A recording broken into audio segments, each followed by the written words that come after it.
Pourquoi est-il impossible qu'il y ait un autre Dieu avec Dieu?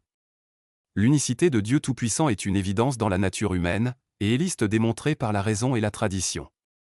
En effet, s'il y avait deux dieux dans l'univers, soit ils seraient en désaccord, l'un voulant créer quelque chose et l'autre voulant le détruire, et celui dont la volonté s'imposerait serait le Dieu, tandis que l'autre, impuissant, ne serait pas un Dieu, et il serait impossible que la volonté des deux s'impose, de sorte que la chose serait à la fois existante et inexistante, et que la volonté d'aucun des deux ne s'imposerait, car cela indiquerait leur impuissance à tous les deux.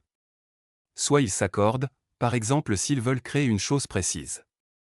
Il n'est pas permis qu'ils créent cette chose ensemble, car cela impliquerait la réunion de deux agents sur un seul effet. Il n'est pas permis qu'ils le créent à tour de rôle, l'un d'eux le créant, puis l'autre, car cela impliquerait d'obtenir le résultat obtenu. Il n'est pas permis que l'un d'eux crée une partie et l'autre une autre partie, car cela impliquerait leur incapacité. Et elle est donc rationnellement établie qu'il ne peut y avoir deux dieux dans l'univers. Si, comme ils le prétendent, il y avait d'autres divinités avec lui, elles chercheraient un chemin pour parvenir au maître du trône. Gloire lui soit rendue. Il est bien au-dessus de tout ce qu'ils disent. Les sept cieux, la terre, et tous ceux qui y sont, lui rendent gloire.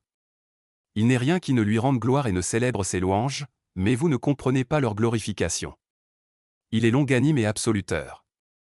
Allah ne s'est jamais donné d'enfant et il n'est point d'autre divinité avec lui. Ou alors chaque divinité s'en serait allée avec sa création et les unes domineraient les autres. Gloire soit rendue à Allah qui, lui, est bien au-dessus de tout ce qu'ils décrivent.